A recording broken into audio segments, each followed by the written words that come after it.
Assalamualaikum warahmatullahi wabarakatuh. Ladies and gentlemen, good morning and welcome to Studium Generale Institut Teknologi Bandung. Today, on Wednesday, October 7th, 2020, we are very grateful to welcome all of you on Studium Generale by Principal Infrastructure Specialist of Asian Development Bank, Mr. Amr J. Qari, about strengthening disaster risk management toward a resilient Indonesia.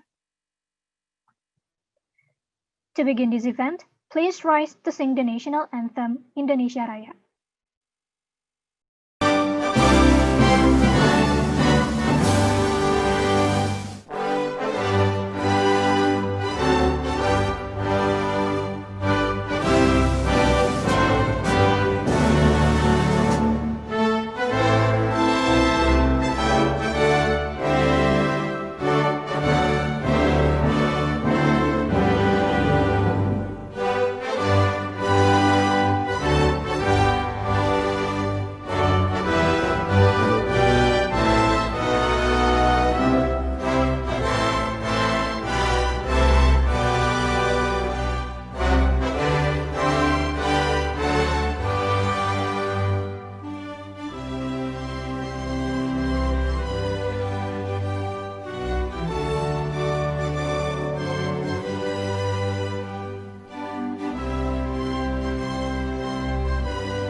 Ladies and gentlemen, please be seated. Distinguished guests, ladies and gentlemen, now we will have an opening speech from Director of Student Affairs of Institut Teknologi Bandung. Please welcome Dr. G. Prasetyo Aditama, MSN. Terima kasih, Ibu MC. Assalamualaikum warahmatullahi wabarakatuh. Salam sejahtera bagi kita semua.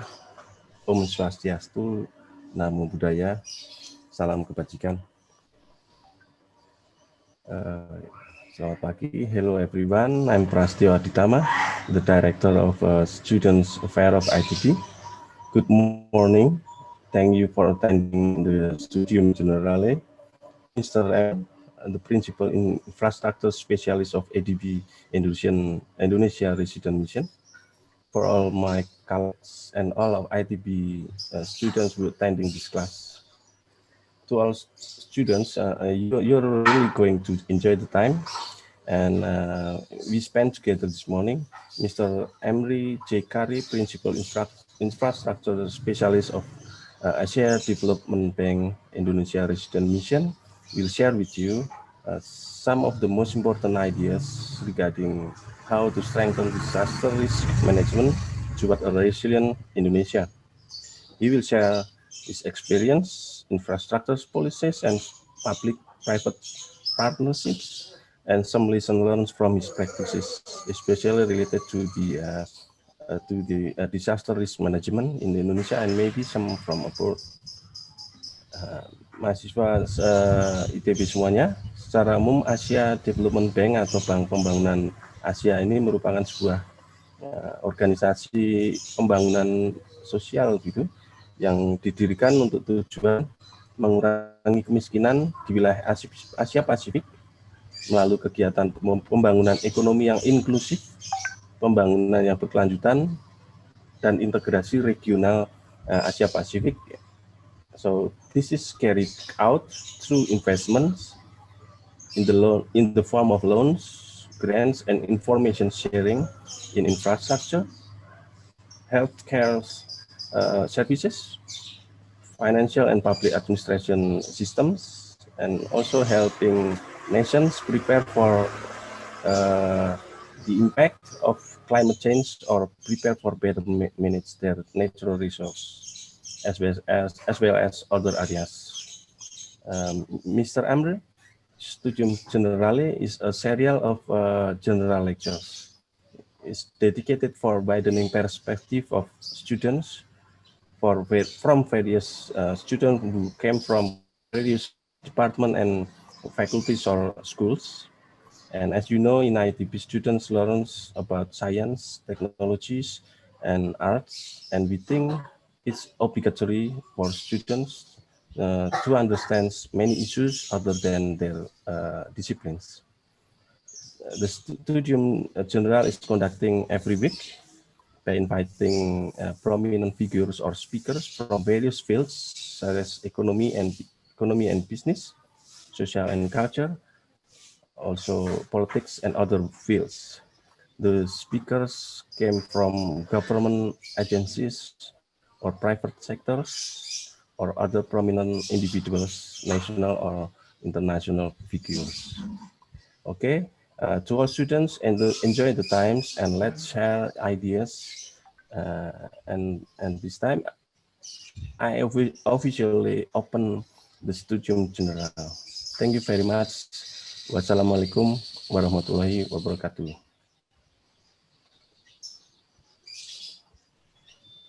Ladies and gentlemen, now we are going to continue the Studium Generale by Principal Infrastructure Specialist of Asian Development Bank, Mr. Amr J. Qari, about strengthening disaster risk management toward a resilient Indonesia. This session will be moderated by Mr. Sony Rustiadi, MBA, PhD. Please welcome Mr. Sony.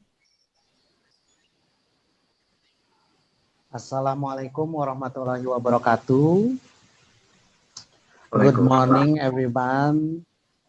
Distinguished speakers, Pak Prasetyo as our Director for Student Affairs in ITB.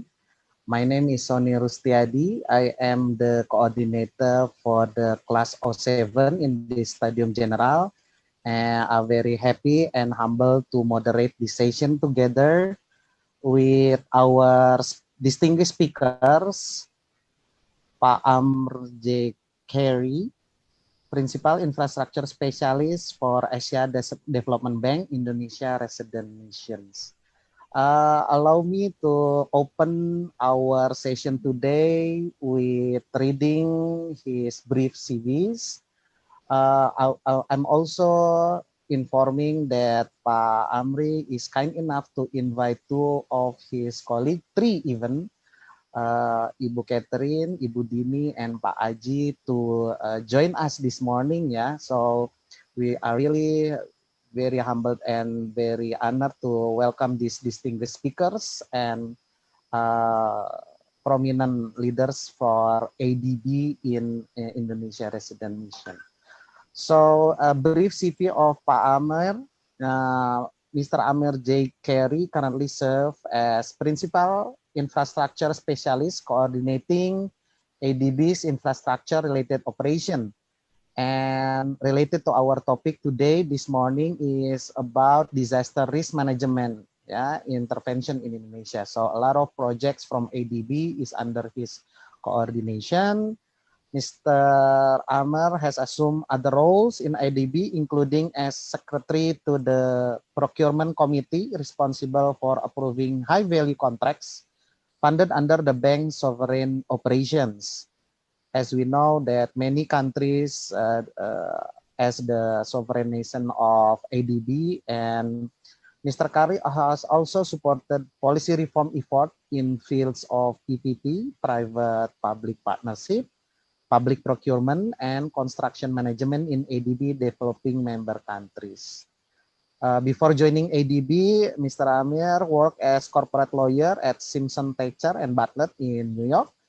Mr. Amir holds an MBA in finance from Kellogg and Juris Doctor degree in law from Northwestern University School of Law. We are very happy to welcome you, Pak Amir. Good morning.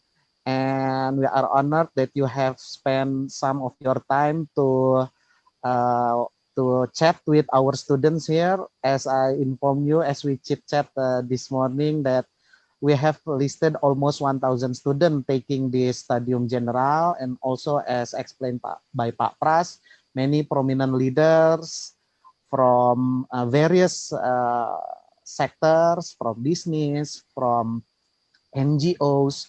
Last week we have Ibu Butet who are leading a school in the jungle, yeah. Inspiration leaders like her, and also today we are very happy to welcome Pak Amir to probably said about information about what IDB is doing in Indonesia.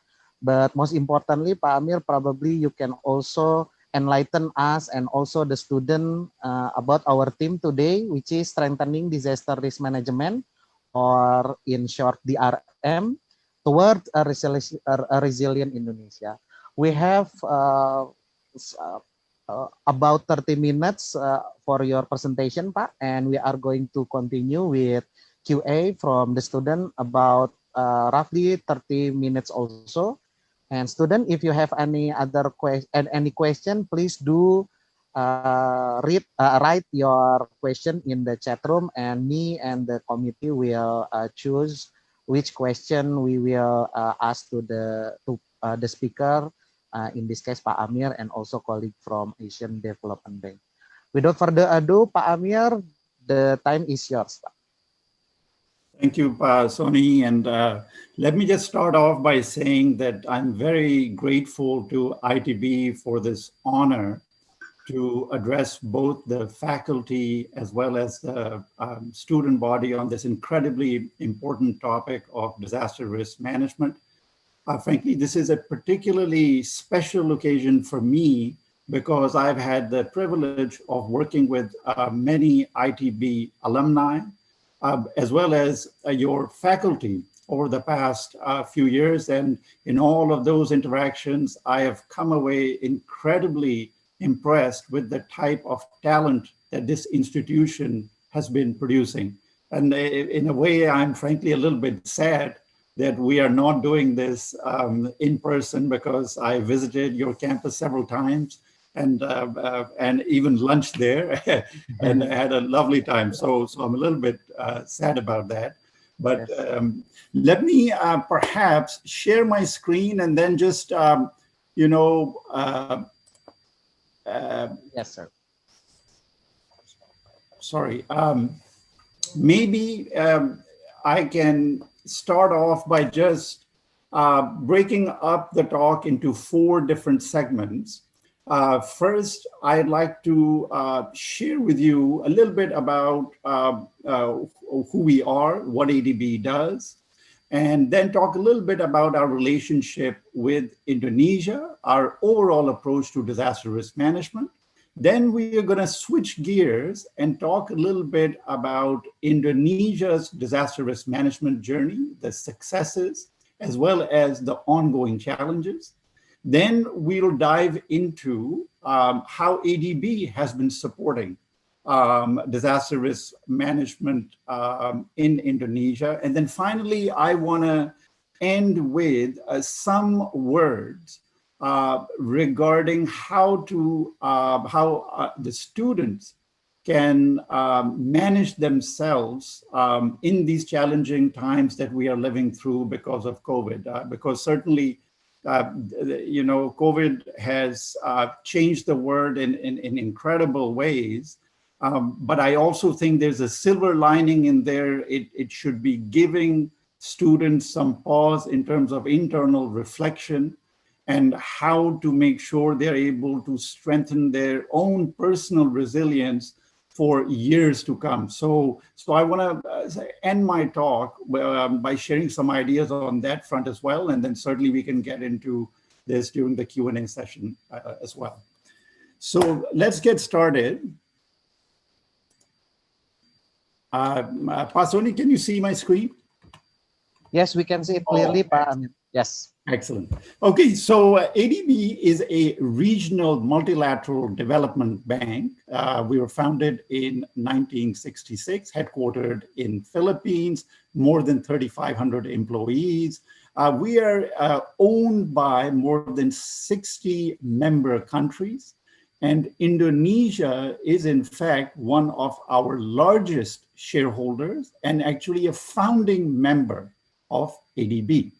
Now, what we do, so ADB as a bank, we are lending to our developing member countries. That's the big chunk of our business. And together with the lending, we also provide technical assistance support, policy advisory, capacity building support. And we also are able to make loans and do private and do investments in with private sector entities.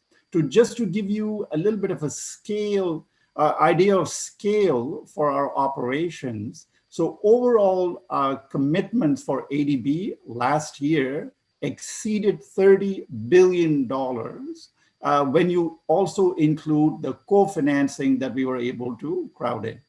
Now, what differentiates or distinguishes ADB from other banks is frankly our mission or the vision that we work towards. And then you can see over here, it is to achieve a prosperous, inclusive, resilient, and sustainable Asia and the Pacific.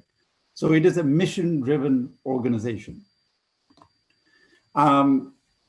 In terms of, I think it's also worth mentioning that not only is Indonesia one of our largest shareholders, it's also one of our largest borrowers. And on the screen over here, you can see that since our founding, we have made roughly about 40 billion worth of loans and provided technical assistance and grants to Indonesia. And you can also get a feel for some of the sectors that we are very active in, ranging from energy, finance, agriculture, public sector management. And if you want to get a feel for our annual lending to Indonesia, that's roughly about $2 billion a year. At least that was the case in recent years. Now with COVID, we have certainly increased our support, and in fact, this year, we are probably looking to double it.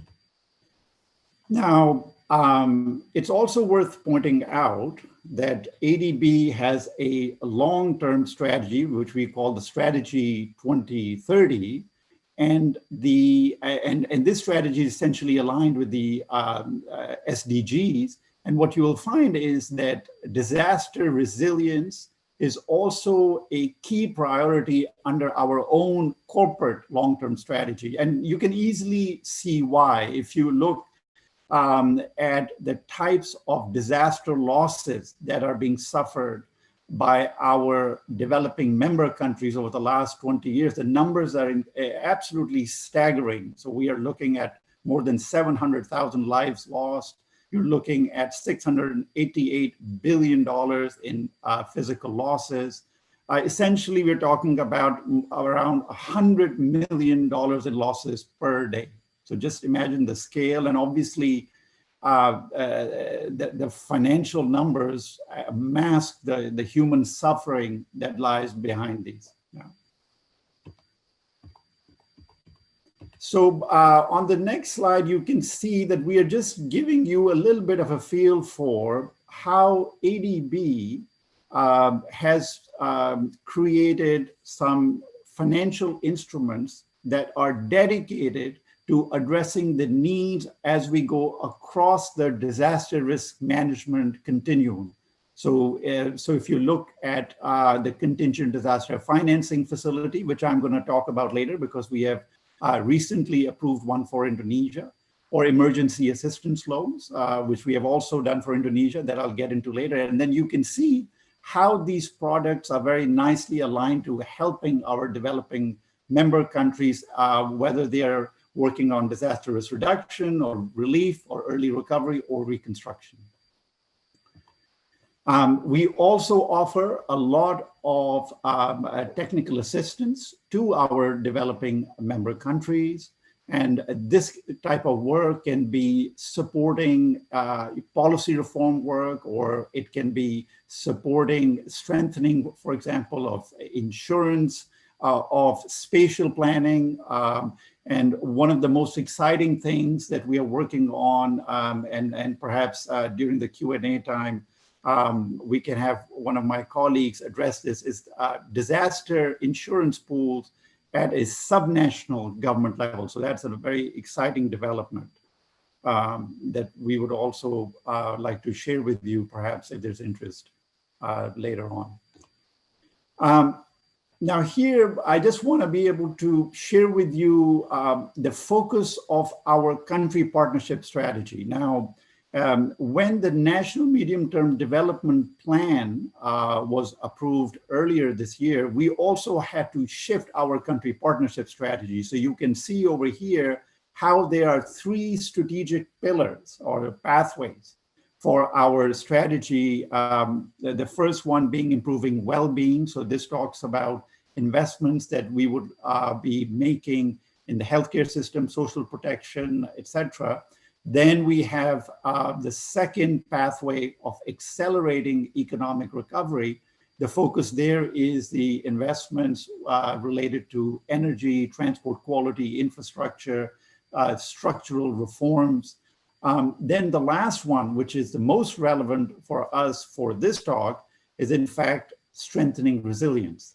And disaster risk management and disaster risk finance are at the heart of this. So you can see that the disaster risk management in general is now pretty much a central element of our work with the government of Indonesia. Now let's talk a little bit about Indonesia's journey with respect to disaster risk management. Now, certainly, the transformative event that happened, which changed everything, was the 2004 Indian Ocean tsunami. And that was a kind of a very significant shift in terms of how Indonesia approached the topic of DRM. And after this, you saw the passage of Law 24 concerning disaster management, and which made Indonesia a lot more proactive about thinking through with, how to reduce disaster risk, how to be prepared for disasters. We saw the establishment of BNPB, which is the National Disaster Management Authority, and to coordinate the activities of across the different line ministries, as well as with the subnational governments. We saw the establishment of the local disaster management agencies, or the BPBDs, in all provinces and a majority of the cities and districts of Indonesia. And this is very much aligned with the Sendai framework, where the emphasis has always been on how we strengthen capacity at the local level. There have also been very huge investments in hydrometeorological and geophysical observation networks, early warning systems. And frankly, earlier this year, we saw the approval of the National Medium-Term Development Plan, which had very ambitious targets, both in terms of investments to be made in disaster risk reduction. So concrete target has been set up, roughly it's about 1.36% of the state budget. And there's also target with respect to reducing losses related to disasters. And in addition to this, and frankly, quite impressively, there are concrete commitments in there on how to protect women and other vulnerable groups during disasters. So this is all captured by the RPJMN. And the final thing that that is worth mentioning, and which is a very significant achievement, is the introduction of the National Disaster Risk Financing and Insurance Strategy in 2018. And essentially what this strategy is trying to do is to protect the state budget, because think about what happens when there is a disaster. So there are two types of hits to the state budget, right? First, what you see is that the revenue is going to plummet, right? Because if you have businesses that are destroyed and you have folks who are losing their jobs, where's the tax revenue going to come from, right? So that's the first hit. The second hit is actually that the expenditures need to go up. And these are the routine expenditures as well that have to be realigned, meaning this is on schools or on hospitals, those types of expenditures, as well as on maintenance. So those and all of those things obviously are devastating for a society, right? So that's why you got to protect the state budget. And then there's also in this strategy laid out the goal of protecting households, strengthening the roles of the regional government and the private sector in financing disaster risk, and then finally with respect to strengthening the insurance system. So just to give you a little bit of feel for why we think this is a very, very good move from the government side, is that if you look at the diagram in the front, it shows you a little bit about how to finance different types, what kind of instruments to use for which kinds of disasters. So what you will see is for disasters that are very high frequency and disasters which are associated with low losses, what you will see is that it's better for the government to essentially use its own budget and to reallocate, etc. But then as the frequency of the disasters is kind of medium and the losses are also medium, you start seeing different types of instruments coming into play, and the contingent credit is one, which I'll talk about later. But then for the most extreme events, which are obviously happening infrequently, but with massive impact, you got to figure out a way to transfer the risk to third parties. Typically, you see in this case, insurance. And this is applicable both for households, for businesses, but also for the public sector, for the government itself. So what you see is that the government has already started putting in place these instruments. So for example, the contingent credit ADB has been supporting. The pooling fund is something on which the government has been working with the World Bank. And then the public asset insurance has already been implemented by the Ministry of Finance, and they're going to be rolling it out to the rest of the ministry. So this is a fantastic achievement from the government side.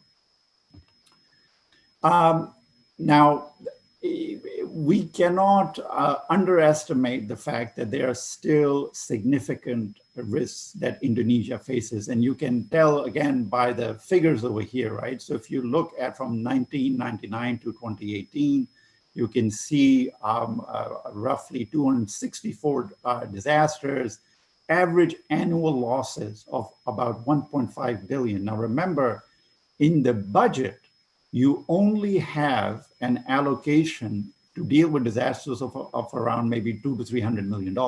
So there's a huge kind of financing gap over there, and which is partly why that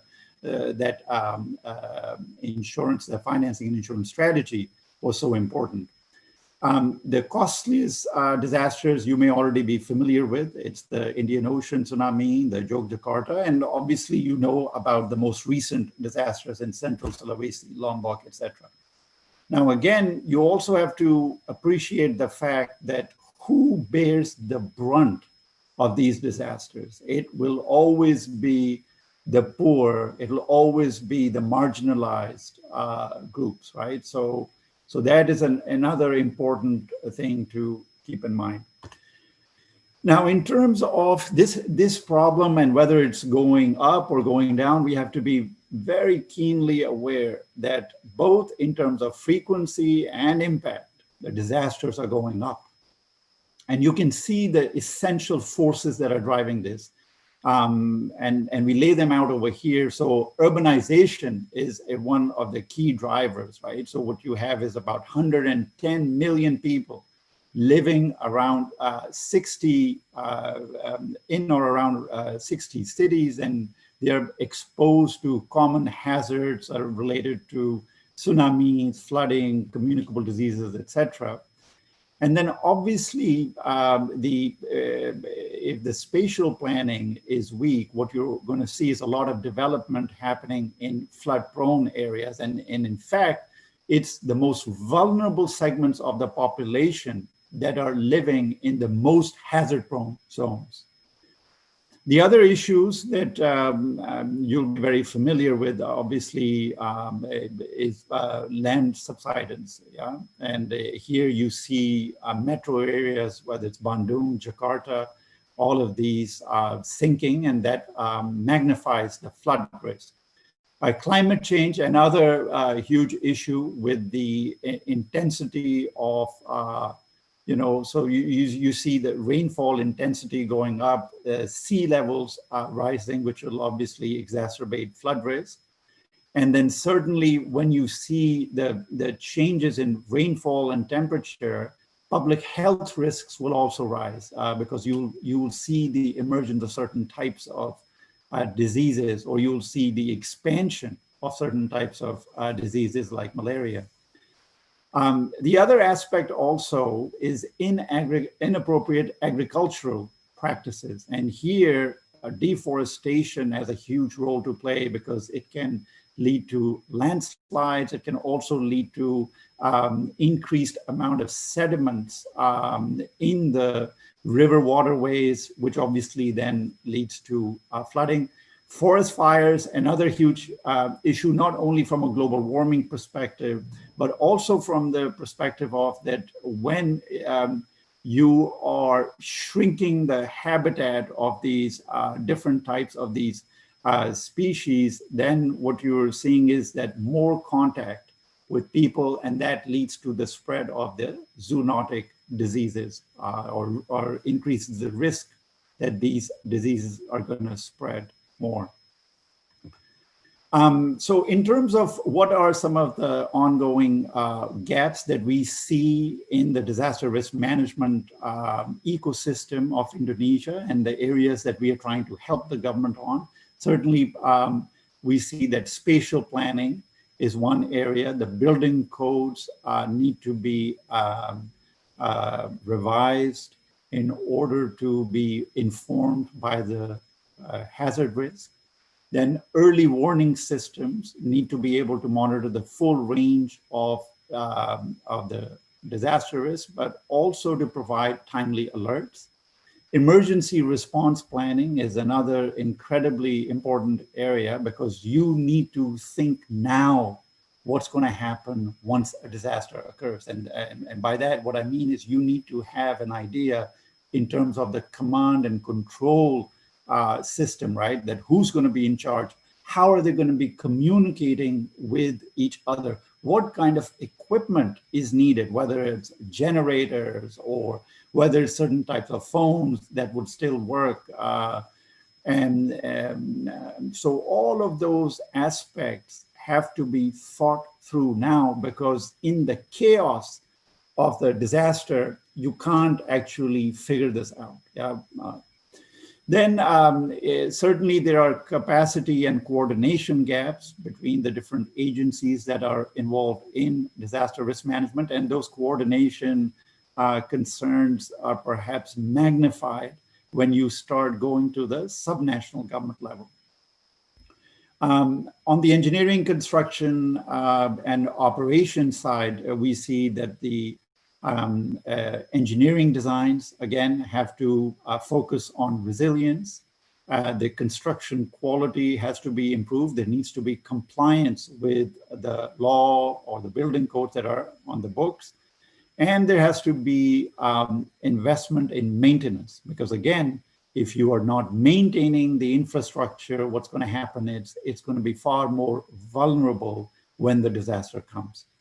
Now, community readiness. Now, this is an incredibly important topic. That are your communities ready to deal with disasters? And if you look at countries like Japan, which are perhaps one of the best prepared in the world, what you'll see is that disaster preparedness at the community level, that is kind of in the DNA, right? From the schools up, they are preparing the population that you got to understand the risks and you got to be ready to act, right? So there's got to be more emphasis on that. And then finally, financing gaps, that you need to be able to get the financial resources to the right place at the right time, right? So both the quantum, do you have the right amount, but also, are you able to get the resources fast enough? Because imagine again, what does it really mean? If the schools are closed, if the hospitals are closed, people cannot open their businesses, they can't travel to work. So every day counts after you have a disaster in terms of how quickly you're able to provide relief, but also to work on early recovery and reconstruction. And part of it is that if you don't act fast, some of those losses get magnified. So for example, if you have a business that is not getting customers in for 2 months, 3 months, 4 months, that business is going to be lost forever, right? So those jobs associated with that, the livelihoods associated with that, they're going to be gone forever. So speed is of the essence. Now, let's switch gears and just talk a little bit about how ADB is trying to help the government in addressing some of these gaps that I've mentioned. Let me start off by a program that we have approved actually just last month. It's called the Disaster Resilience Improvement Program. So essentially, this program provides a standby facility to the government. And this facility can be pulled by the government in the event of a large disaster or a pandemic. So they can draw up to $500 million. Now, again, the emphasis is on speed, right? So when you have a big disaster, then the government has access to the financing and is able to draw on it within a period of days. Now, the other important feature of this instrument is that it gives us a platform to help the government also in some very ambitious policy reforms and medium-term policy reforms to enhance resilience. And I've, in the slide over here, given you a little bit of a taste for this. So for example, undertaking climate tagging of subnational government budgets. This is one of the things that the government is going to try to do, and we will be helping them. And why is it so important?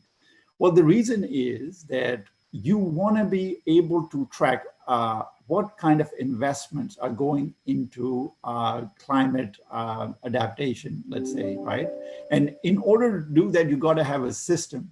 And one of the very important benefits of that system also is that you can later on go to the capital markets and raise financing through, let's say, green bonds and say that, okay, for all of these projects that we have identified that are green, we want to use the money that we have raised from, let's say, institutional investors.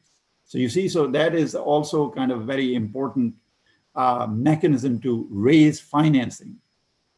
We are also going to be helping the government with respect to disaster risk reduction tagging of national government expenditures, right? So anything that you are tagging, you are monitoring, and then you're able to see where the lags are and where more work is needed. Because if you don't monitor, you have no idea, you are kind of flying blind.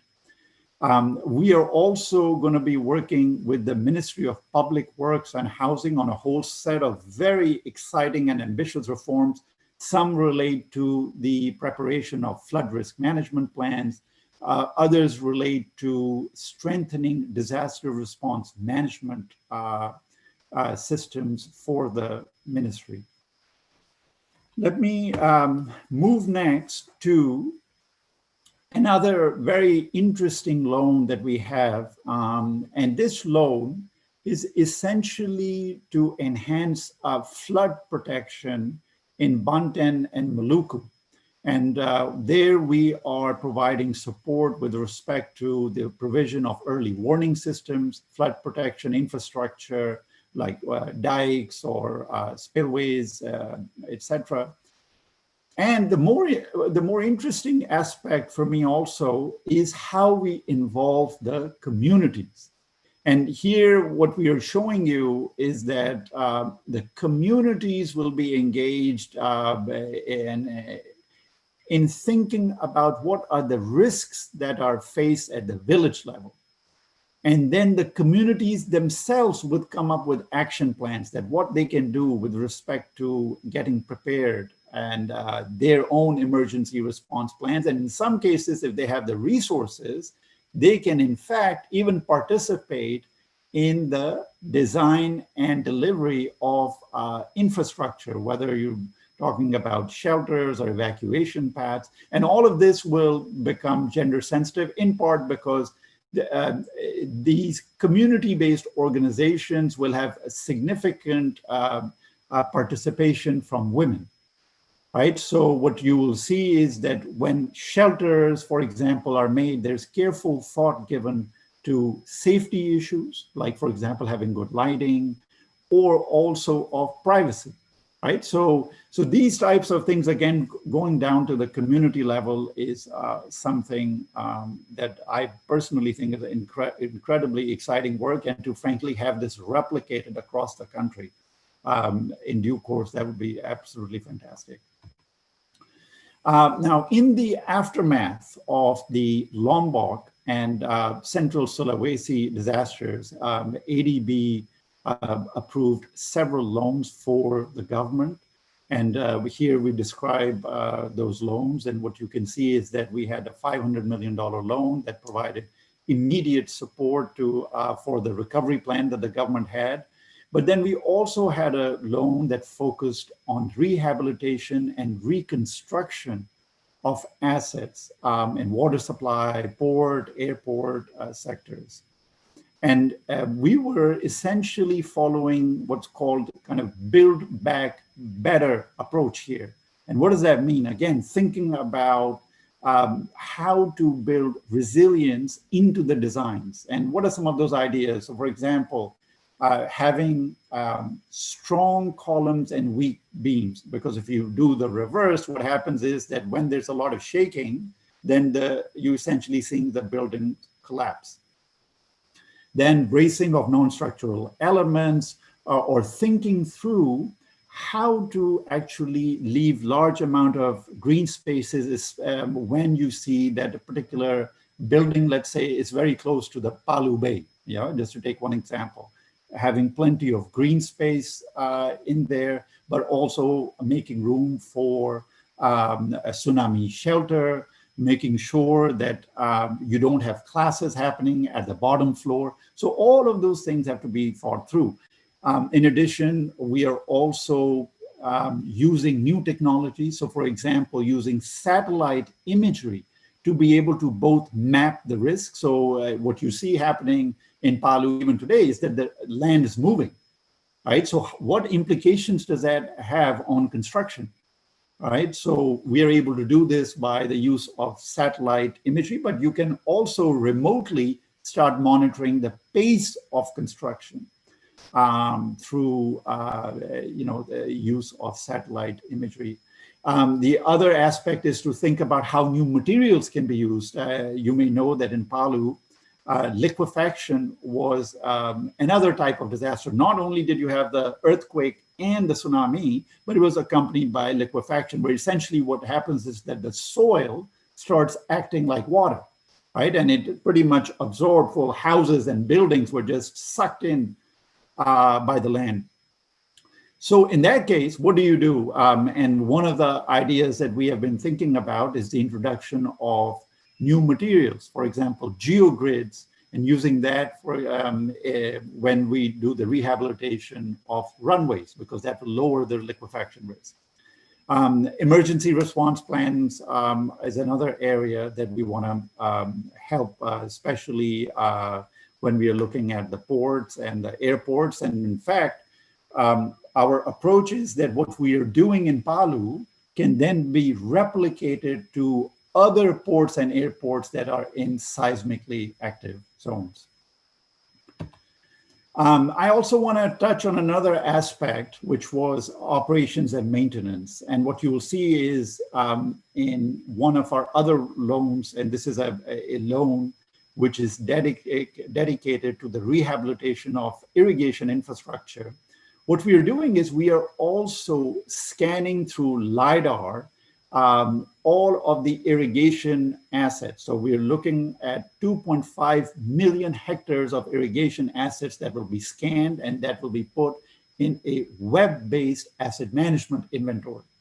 And why is this critical? Because unless you know the condition of the asset, right, and unless you know what are your assets, you're not able to properly allocate O&M budgets, right? And as I mentioned before, if you're not making those investments now, it's going to lead to massive issues later on when the disaster happens. I also wanted to quickly just point out that in addition to loans, we also have made grants available to the government of Indonesia. The biggest one was following the Indian Ocean tsunami, so about 334 million. And then for the other significant disasters like Central Sulawesi or in Sumatra, we have also made grants. And we also have ongoing technical assistance work that we are doing in a range of areas. So for example, we are looking at mapping the climate vulnerability of Indonesia's critical infrastructure. We are thinking through with Bappenas how to strengthen the resilience of the urban poor, what needs to happen both in terms of community infrastructure or perhaps in terms of livelihood support, etc.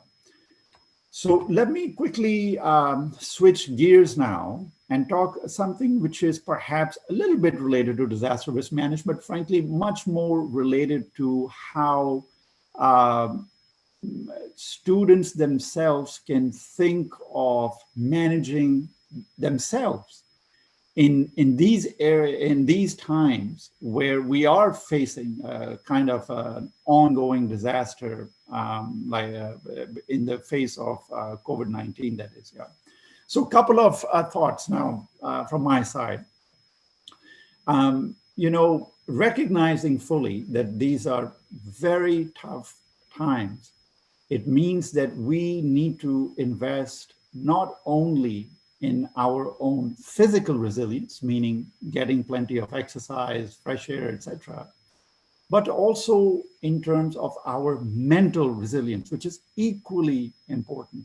That how do you get your mind ready to deal with these types of issues where, you are pretty much put in a room where you've got to be listening to lectures, you're not able to go out and see your friends. And so how do you train the brain to be able to deal with these stresses? Because human beings are social animals, right? That we thrive on each other, we want to communicate. And so you have to think about vehicles. Meditation is certainly one area that's worth thinking about. So it's kind of like, going to the gym, but this is for your brain. So that certainly is one idea that I want to leave the student body with.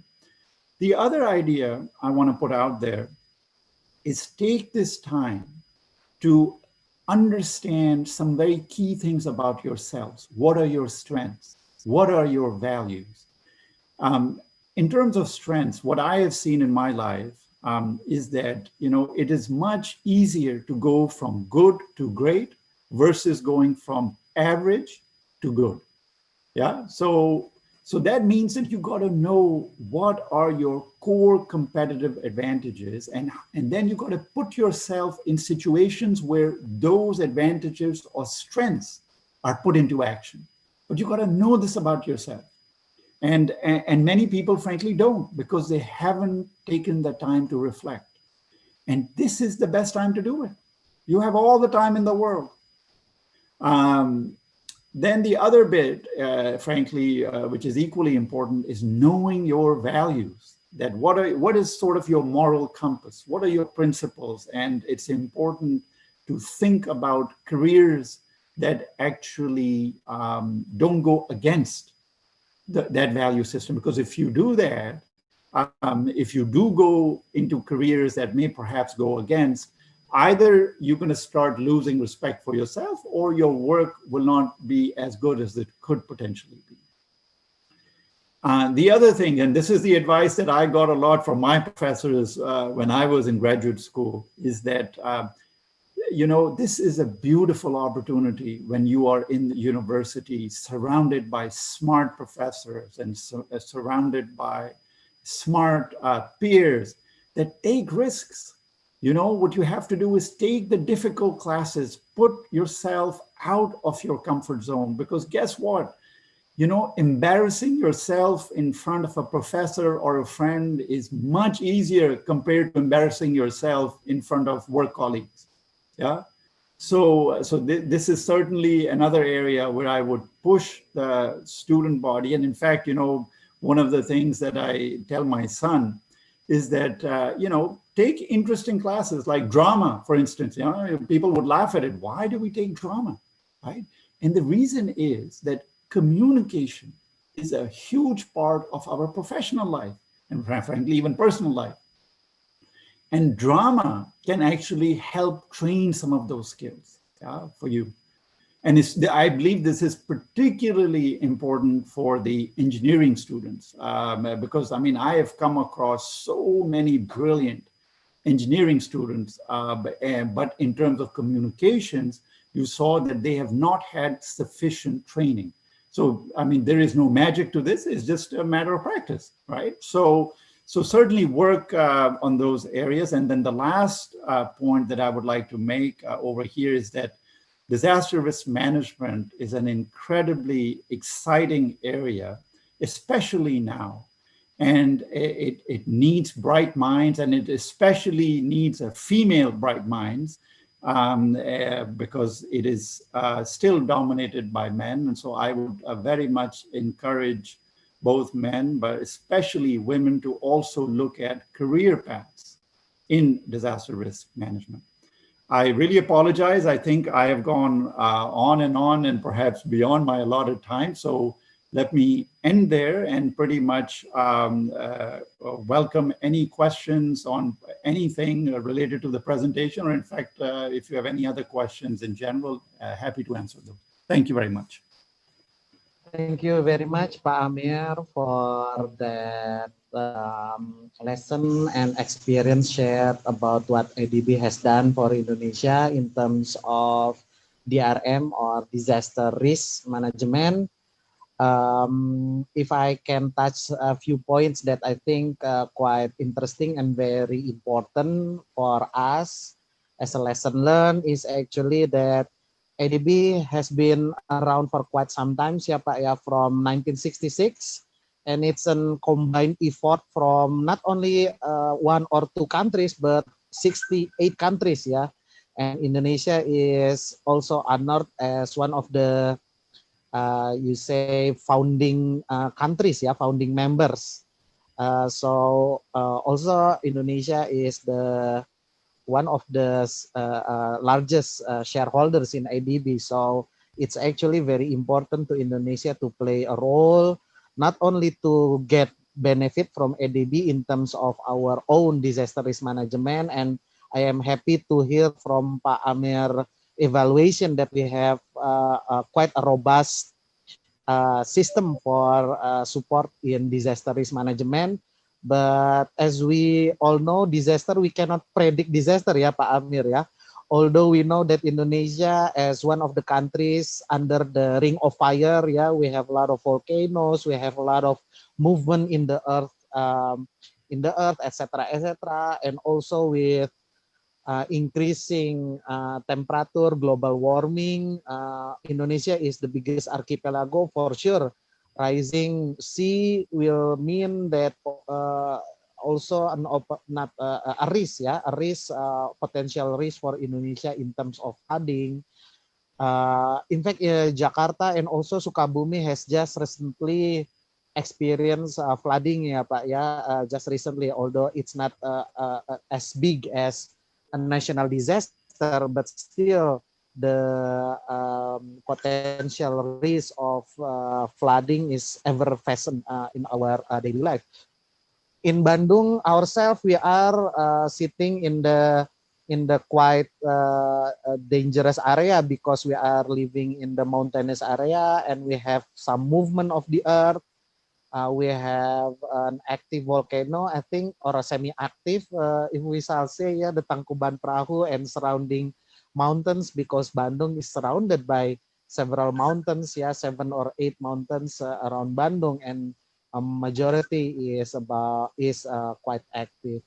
So not only we need to realize about this and perhaps learning from other countries who are quite advanced in terms of disaster risk management, and also about, I think, awareness in terms of Indonesian people. Yeah, sometimes this disaster, we as the citizen doesn't necessarily are aware about this really very harmful and very drastic risk disaster in our countries or our cities. Yeah, for in fact, I'm sure in Bandung, sometimes we forget that we are living in an active volcano, that sometimes there are movement in the land, some fracture in the earth that can cause an earthquake, yeah, or even, I hope it's not going to happen, but volcanic eruption, yeah, Pak Amir, yeah. So that's really very interesting for us to be aware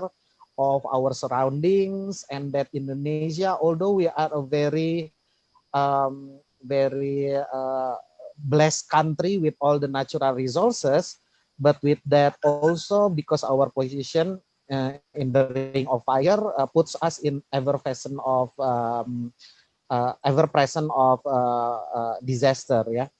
Um, I, as Pak Amir has explained, that IDB support not only about when disaster happened, but also the preparation, the policy, and how the government can create a structure so that when disaster happen, we as a country, as a nation, can be prepared. Yeah, as Pak Amir have mentioned about the PPD in all our provinces and all majority of our 500 cities and regions. That's also one of the important thing.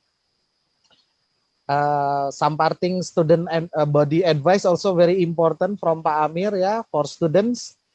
Yeah, because we are actually, I don't know whether this constitutes a disaster, Pak Amir, but also COVID-19 probably is not a natural disaster in the definition of a quick, very tragic disaster like volcano eruption or an earthquake, but it's still, I don't know whether it can be defined, ya Pak, ya, as a disaster also, a health disaster that happens in not in hours or minutes, but happens in months, or even some analysts predict it will happen for quite sometimes to 1 or 2 years in coming in 2021, ya Pak Amir. So we advice from Pak Amir in terms of our pandemic COVID situation is also to nurture not only our body but our mental health. Yeah, students, please do exercise, because exercise is also very important. As we know, with this COVID, a lot of you will be confined in your room, in your home, yeah. But being bodily active is also very important for your state of mind.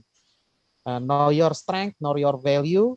And I particularly like the advice from Pak Amir that you need to go out of your comfort zone, ya Pak, ya, to take classes, to take professors, to take courses that might not probably within your own body of knowledge in terms of your faculty or school.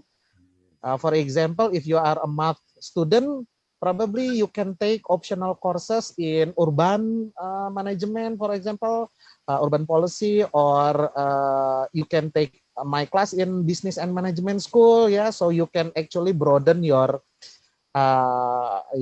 knowledge, yeah, in other faculty also. So we have several.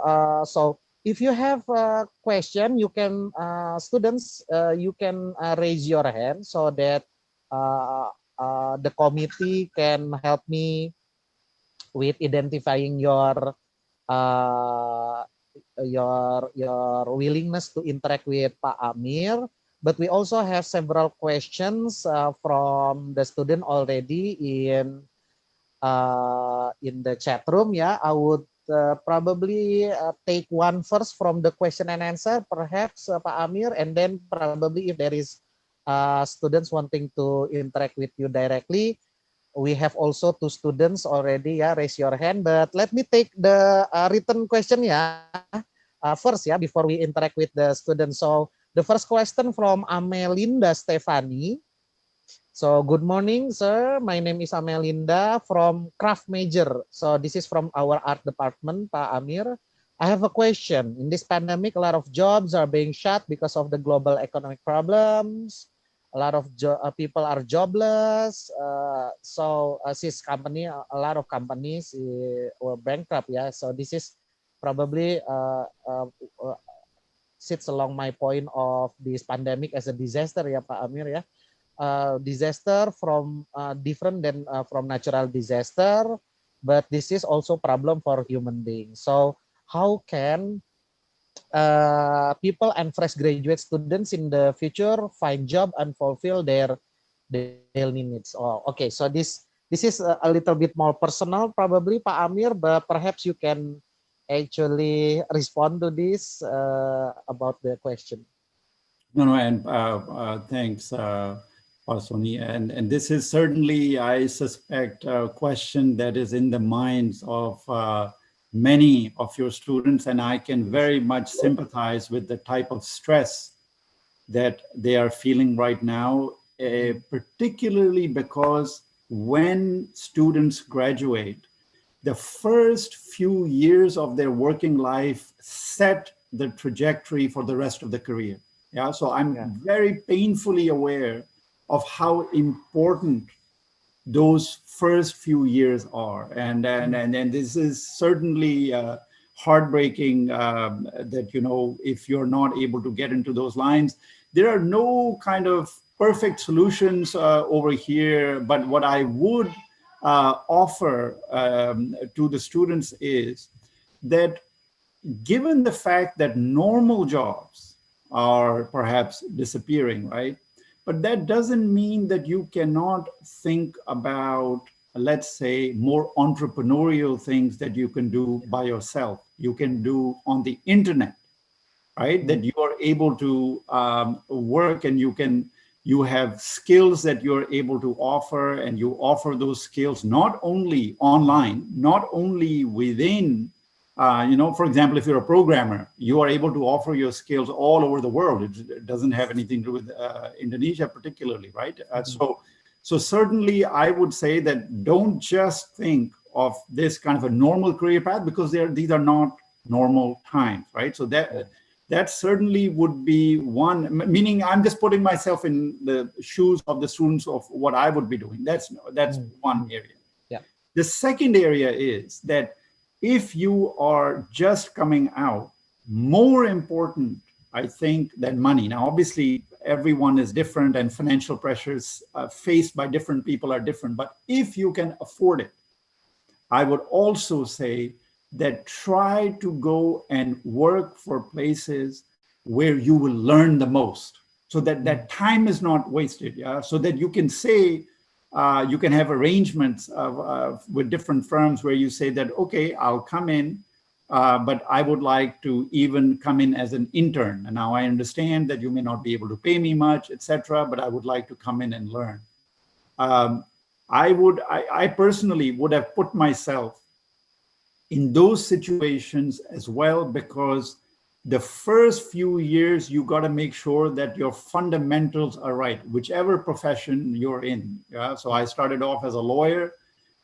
So the ability to go, for example, and work with a very experienced lawyer, learn the tricks of the trade, that would have been very important, because those are not the things that you learn in universities. Yeah? The way the world works, sometimes very, very different from what happens in universities. Yeah? So that's the other thing that certainly I would put out to folks to think about, that don't approach your job search in a normal way. because these are not normal times. So you got to think outside the box. And for every person, that answer is going to be a different one. Let me stop there. Thank you, Pak Amir. So for the students, yeah, you need to find opportunities where you can learn the most and be creative and innovative in terms of approaching your career, Pak Amir, yeah, in this troubled time. So we have several students already raised their hands. If I may, Pak, to let one of the students. So we have Faisal Muzaki, yeah, already raising your hand. So Faisal, you can actually interact with Pak Amir. Faisal. Yeah. Okay. Thank you, Pak Soni, for the opportunity. Yeah, my name is Faisal from School of Business Management, sir, and I'm not really familiar with this topic, but it is quite interesting for me. So I'm wondering if there's a disaster happen on an area, who are really responsible to cover the damage? Is it the government only, or are there any kind of damage that become or company responsible? Faisal, you are breaking up, but I think I can hear some of your question. Yeah. So your question is, when an event of disaster happens, who is responsible, yeah, in terms of repairing or fixing the damage, yeah? Is it the government or the individual that actually impacted by the disaster? Is that your question, yeah, Faisal, yeah? Yeah, that's my point. Thank you. Thank you, Professor. I will first offer the response that in Indonesia, certainly depending on the scale of the disaster, what you will see is that there will be a response at the local level. That's obviously the first bit of the response. But if the local authorities get overwhelmed by the scale of the disaster, that is when you start pulling in, then you go to BNPB, the National Disaster Management Authorities, and then you involve ministries like Ministry of Public Works to come and help out. But I think the question that you have raised is a very interesting one, that how do we actually get the local governments ready to deal with the disasters? Because certainly there are certain assets, like, you know, if you're running your own business, the government may not have a role.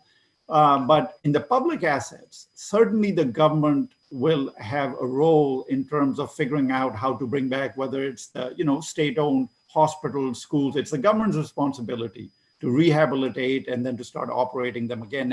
And in that vein, let me, if you would permit me, let me invite my colleague, Charlie, who has been doing a lot of work in Philippines, and perhaps also ask her to share some of the great work that has been going on, and it's ADB supported work on how we can get the cities ready in order to face the disasters using insurance instruments. Charlie, are you there? Are you able to come in? Hello, Miss Benson. Hi, yes, yes. Thanks very much. You can hear me, I guess. Yes, we can hear you clearly. Thank you. Thank you. So just for everybody's sake, I'm based in ADB headquarters in Manila. So I'm speaking to you from the Philippines. I'm Principal Disaster Risk Management Specialist. First, just to go back to the original question, it's important to remember that when a disaster happens, obviously government has responsibility for repairing public infrastructure. I don't think anybody would disagree with that. Government also has a responsibility for humanitarian assistance to help ensure that people have adequate food, water, shelter, medical attention. Governments will step in as the insurer, what's called the insurer of last resort for the poor. But for poor and destitute families, governments will go beyond just the immediate relief phase, sorry, to help people sustain their daily lives while their livelihoods are being restored. Governments also then have an interest in economic recovery. And this is partly for their own benefit. If an economy does not recover, then the tax revenues do not recover. And so government will often be looking to stimulate economic recovery more generally. So not only with the small micro sized enterprises, but also potentially with bigger business as well. So for instance, through tax reductions and so on. And in the long term, that's in government interest. So for instance, in Japan, after, you may remember, a very, very big earthquake and tsunami in Japan in, I think it was 2011, the government actually spent more helping to restore the economy than it actually did on the physical reconstruction, because it recognized how important in the long term that was. So the government's role is much larger than just the damage to infrastructure. So that in turn means governments can face very significant bills. Humanitarian assistance costs alone come out at about 20% of the direct physical damage on average, looking at many, many disasters. That's a lot of extra financing to be found. So we have been working with governments to help them put in place adequate financing arrangements to be ready when disasters happen, with resources that can be relied upon. There are certain resources available to government, and governments can begin to plan their response efforts with those resources. In context of for instance, Indonesia and subnational government, there is, of course, I think it's Law 24 of 2007, which requires both national and subnational government to allocate some funds every year for potential disasters, because in Indonesia, you know, the country is extremely hazard prone. Floods, an earthquake, a tsunami, a volcanic eruption, drought, forest fire could occur. So it's good practice to put some money aside. In practice, that is very limited, because the resources available, particularly to subnational government, are very, very limited. There is an opportunity cost. The government could have used that money for something else, to build a new hospital or health centre or school.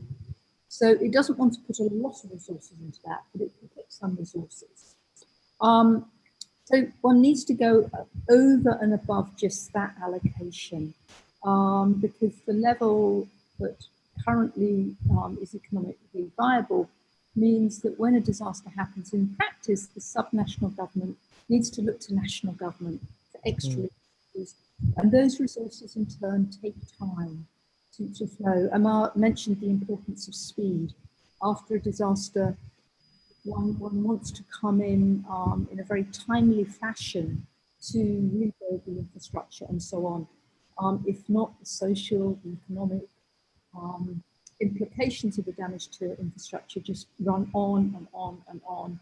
And so the cumulative impact of a disaster is much greater. So one of the additional instruments that governments can look at is insurance. So this is where you pay an amount each year, as you would for your car insurance, your motorbike insurance, just in case something happens. Now, each subnational government, for instance, could of itself, be it a city, a province, or other unit of subnational government, could individually go out and purchase some disaster insurance. In practice, that of course requires knowledge. How do you do that? Where do you begin? It's also inevitably going to cost money. So there is a cheaper way of doing this, which is an idea we're looking at both in Indonesia and also in the Philippines, where subnational government comes together and creates its own insurance company. So that's known as a mutual insurance company or facility. And each member of that mutual insurance facility would each year pay some money, a premium, into the facility to create a central pot of resources that they could then draw on if a disaster happens. It would likely need some capital as well to be put in at the beginning to provide sufficient resources in case there are some major events in early years. But what this basically means is that it becomes cheaper if individually you buy insurance, you need to think about the major events that could happen and then buy enough insurance to cover those major events. So each city would be doing the same thing. If we come together, it's highly unlikely that all of the members, particularly if they're scattered across the country, would at the same time in the same year have a major event. So for instance, there might be a major tsunami in Sumatra in one decade or one century, in another, a major one affecting Sulawesi. But in the same year, the probability is very low. So it means that the total resources needed in this mutual insurance facility are lower. So each year, cities need to put in a lower amount than they would if they were doing it individually, because each year individually, you have to think about the maximum impact to that city rather than the cumulative impact from disasters right across all the members that you would receive in a pool. This is slightly complicated stuff, so I'm sorry if you've already lost me. We can do a different lecture on this. But anyway, so that's basically what we're working at. There's also a mutual insurance company isn't trying to make a profit. Yeah. So it reduces the cost. If you go to a commercial company, they want to make a markup. They want to create profit. And then there are economies of scale around the administrative costs and approaching the market, because you take out some reinsurance as well on this arrangement. There's huge knowledge benefits. The cities come together, collectively talk about the challenges, or the provinces, or whatever the unit of government is. So lots of additional benefits. This sort of idea has been very successfully implemented at a regional level, particularly in the Caribbean and Central America. And we're looking to bring it to subnational government. Exactly the same concepts that would work very well in countries such as Indonesia, where you have a large geographical spread, you have many different types of hazard, so you've got that diversification of disaster events across the country. I'll finish there. I hope that's made some sense. Happy to take further questions on that. Thank you. Yes. Thanks. Yes. So, sorry, there was also a question in there. I just quickly scanned on ADB's COVID-19 response, which I thought may be useful. Yeah, I did not include it in the presentation, but perhaps there are people who are interested in this topic. So with your permission. Yes, Pak. There are several questions regarding COVID and disaster, and also a question in YouTube regarding, is there any ADB facility for this COVID situation? And perhaps several questions in the chat room, Pak. If you would like to respond, Pak, please. Yeah, so maybe I try to just give an overview first of how ADB has supported the government in terms of its response. So what we have done is first, back in April, we provided a loan about 1.5 billion. So this is essentially a loan that will be supporting the immediate response from the government side, both with respect to the healthcare expenditures, but as well as social protection, etc. So this is something that we did very early on. And we are also able to bring in co-financiers. So we have had a co-financing coming in from AIIB, from JICA, from the KfW. So we have essentially more than doubled the initial amount that we had lent to the government. So in that sense, that was the start. We have also provided a $3 million grant to the Ministry of Health, and this grant was used for the procurement of PPE for critical equipment like the ventilators, as well as incinerators and refrigerators, etc. So that was another segment. Then I had mentioned to you this instrument called the Disaster Resilience Improvement Program, the $500 million contingent disaster financing.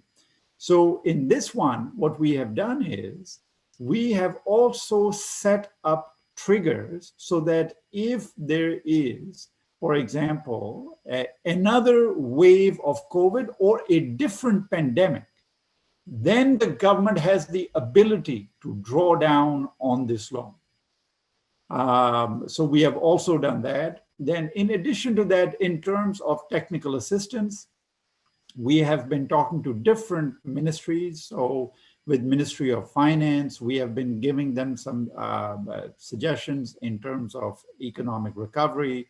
What's the best way to get that going? And also, we have been talking to the Ministry of Health, Ministry of Social Protection, because remember, at this point, what is critical is that the people, and especially the most vulnerable populations, they have to be supported. So one of our ongoing technical assistance projects looks at how to expand the net and make sure the right people are being included in that, in far-flung areas, for example, in Papua, that are we getting the right people in our social safety net. So we have also been working on that front. So there are many different facets. One of the perhaps the more, I guess, urgent things that we are helping the COVID-19 task force with is to think through how to develop a vaccination rollout plan, right? That these are very complicated questions.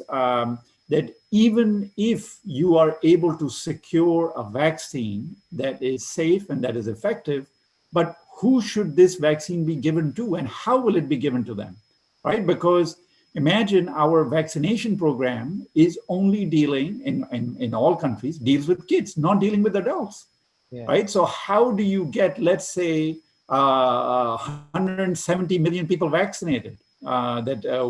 Where do they go, which facilities to make sure also that the vaccine that is being given is given properly, right? And also it is disposed of safely, and that it maintains its effectiveness by going through the cold chain, right? So if you lose the cold chain, the vaccine is useless. The other issue to think through is vaccine hesitancy, meaning in Indonesia, there has been a concern that people don't want to take the vaccines. And measles, for example, saw that when they were doing the measles campaign, that there was a relatively low turnout of people. So if people are losing faith in vaccines and you give them a COVID-19 vaccine that is not effective, then the fear always is that it might actually have the public lose confidence even in their routine immunizations, right? So these are incredibly difficult questions that our government counterparts have to weigh, have to think through, and we are trying our best to help them on these fronts. Over to you, Pason. Thank you, Pak Amir. So in response to COVID, not only about loan and also creation of fund, but also and also grants, but also planning what's next, Pak Amir. In Pak Amir example and explanation is how we roll out the vaccination plan. So while the medical professional is preparing the best vaccine, the most safe and the most effective, here Pak Amir and also colleague from ADB is helping nation to plan the rollout or the distribution, the logistics of vaccinating adult, Pak Amir, because we are talking about adults here, not only about babies. And although in Indonesia we have puskesmas, but they are geared towards babies and under 3 or 5 years old rather than adults, Pak. Okay, I hope that explains our several questions asking about assistance in COVID disaster. Because we also have addressed the YouTube question, I would also invite the students who has raised their hand. Aurelio Deandra, you can unmute Aurel and interact directly with Pak Amir, and we have Charlotte all the way from the headquarters in the Philippines. Thank you very much spending your time with us, Ms. Charlotte. Aurel, your question? Uh, okay. Thank you, Pak Sony. Mr. Amir, I want to ask actually two questions, but regarding the time, perhaps it's only one question, right? Okay, my question is suppose there is an, oh yeah. First of all, my name is Aurelio Deandra. I am from astronomy study program. So I want to ask if there's an hypothetical event of meteor impact, like perhaps one in Tunguska event or in Russia in 2013. I forgot what the name of the event is. How would the ADB react to such event? I mean, is it just like another natural disaster, like on earthly disaster, or perhaps some more reaction is given? So what Okay. kind of event, Aurel? Let's just say a hypothetical meteor impact. Meteor. Oh, I Yeah. see. From outer space. Yeah, okay. Okay, because it's related to Aurel study program, Pak Amir. So what about, yeah, this is natural lah, ya, because it's from outer space, but what about meteoric disaster? Is that also include or defined as natural disaster, Pak Amir? Let me invite Charlie, because she's one of the architects of our emergency, or Yes, at least yes. she's been thinking about these issues a lot. Charlie, over to you.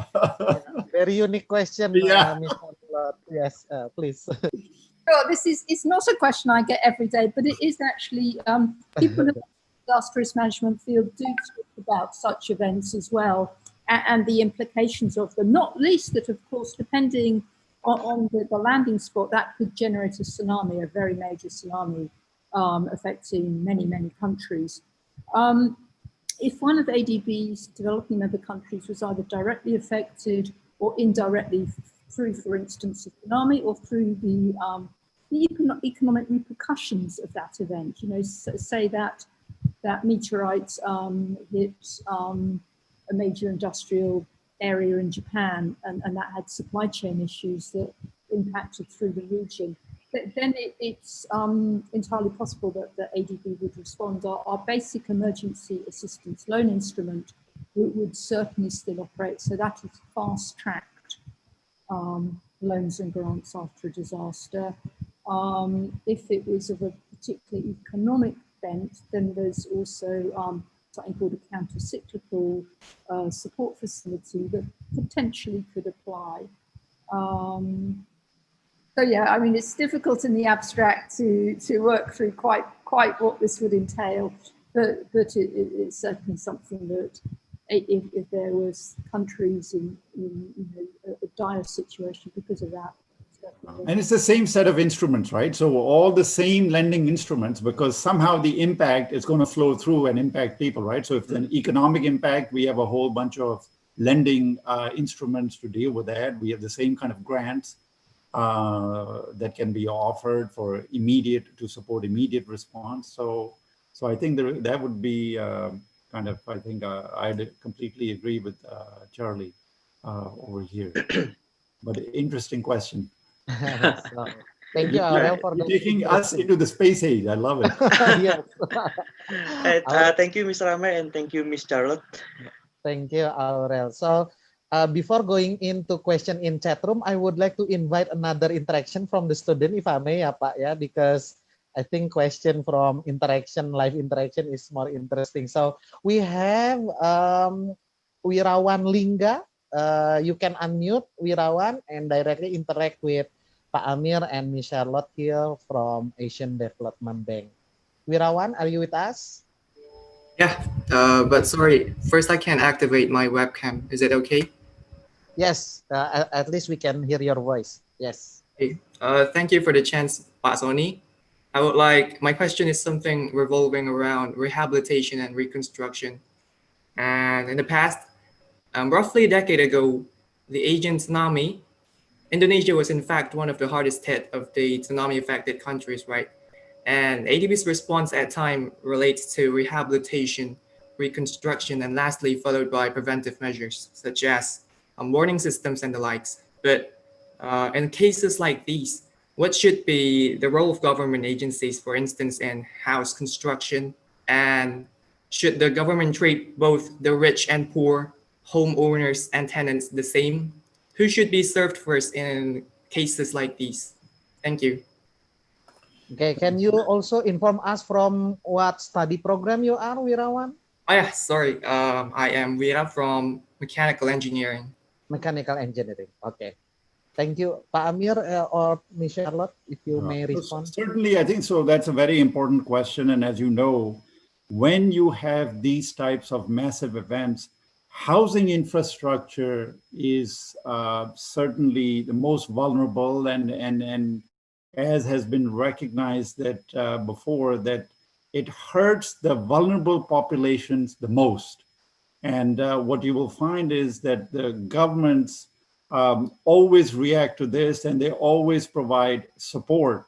And it's certainly in Central Sulawesi that we see this happening, and then assessments have to be made in terms of what is the extent of the damage, and then there also has to be some thinking around what are the means that are available to those people to fix their homes. And then certainly the government is able to provide support to finance the reconstruction. But I would imagine that there must be a filter where the vulnerable populations have to be prioritized, certainly. Charlie, would you add to that? Sure, thanks. I agree. This is a very important question. At the end of the day, different governments respond differently. They take different approaches regarding what they feel to be their responsibility. Disasters, as we've established, particularly when we have an event like the Indonesian tsunami, are incredibly costly, not only to governments, but also the wider international community. So there is certainly a case for targeted support.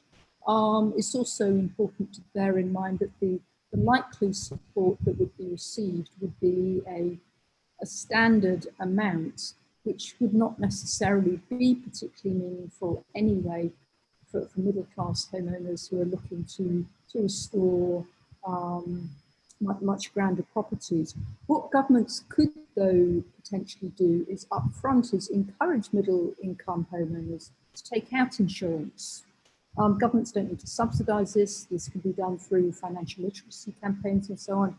It could be where there are mortgage markets, require those who hold mortgages to have disaster insurance in place to help in a very explicit way to shift that responsibility away from government. Because this is sometimes where it gets a bit murky. If government hasn't defined ahead of time where its responsibilities lie and where they stop, then everyone can automatically look to government for support. If government ahead of time has said, this, in the event of a disaster, is the types of compensation we will offer, and that housing support is already indicated up front as only being available to people with incomes below a certain threshold, then everybody knows where they are. Those above that threshold know it is their responsibility to plan ahead and to perhaps take out insurance and other measures to strengthen their homes as well, rather than go, oh, it doesn't really matter, we know it might collapse, but there might be a bit of damage, but it's fine, the government will help us out. Government wants to avoid those attitudes to the extent possible to look for joint sharing responsibility. Thanks. Okay, so that's actually important question, because in the event of disaster, everybody suffering, Pak Amir and Charlotte, and in that sense, the question becomes important, those who have more economic resources and those who has less, shall we say, the vulnerables, So for sure that would be very, as Charlotte, Pak Amir explained, is very dependable on that situation happening, Because of time, I'm probably going to pick one last question before, for sure, also perhaps closing statement from Pak Amir and Charlotte. I'm going to take question from Timothy. He actually asked about, because ADB is constantly working with regional or national government, Pak Amir in Indonesia, and perhaps in other countries also, and Charlotte in home office in the Philippines, but also working with various national government.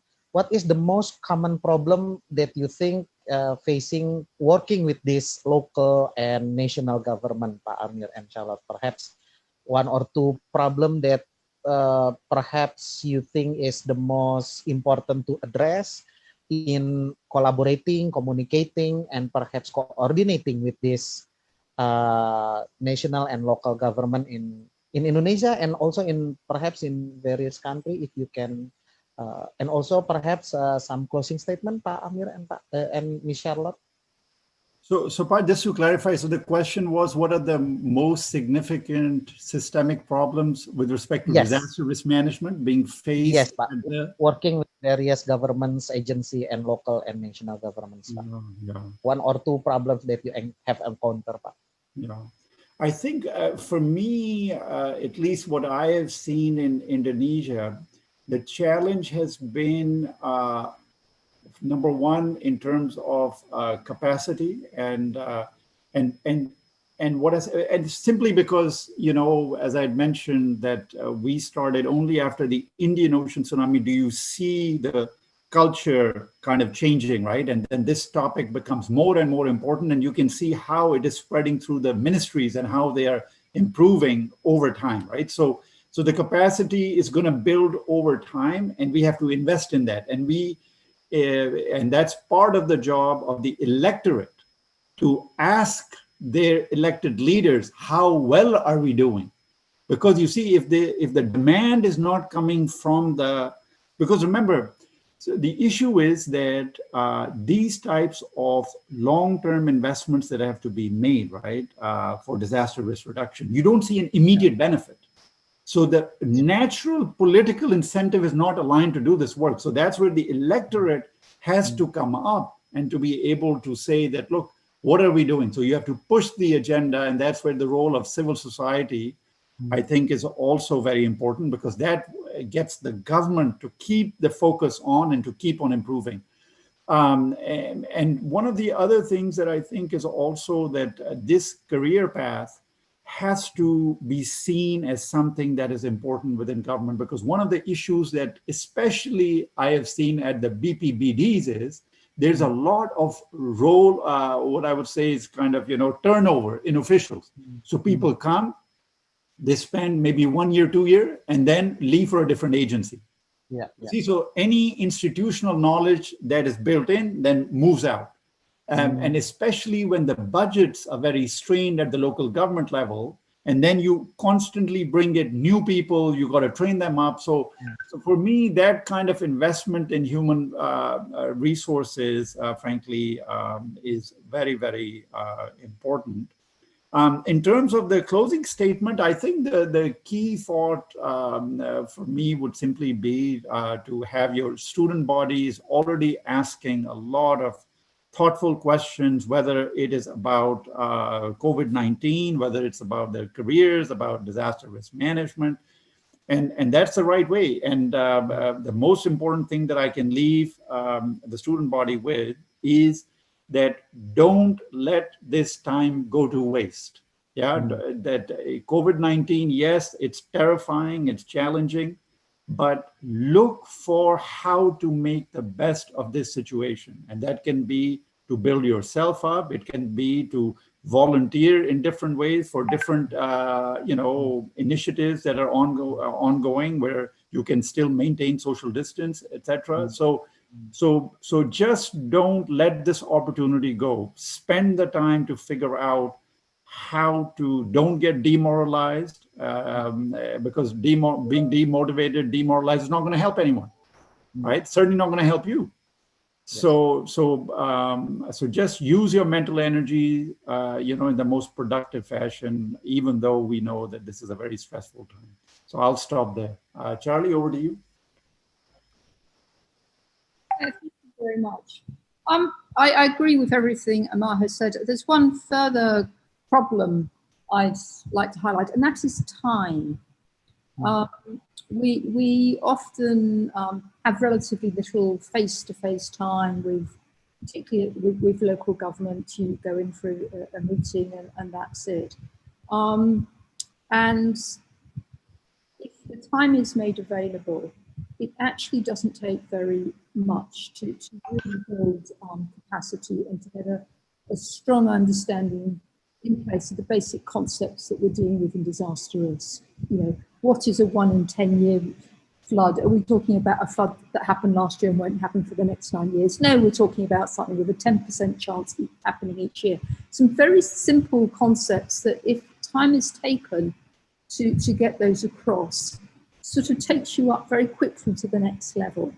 We, in working on this mutual insurance facility idea that I presented to you, in the Philippines, we spent a lot of time talking to 10 individual city governments. And at the end of it, they really understood this. We also looked at this issue that Amar raised about turnover of government staff. And we took advantage of the fact that disaster risk management is interdisciplinary. We don't need to just talk to one person in one division or even that whole division. We need to talk to multiple divisions across subnational government. And that in turn means that in likelihood, you're going to be talking to some people who will be there for the long haul.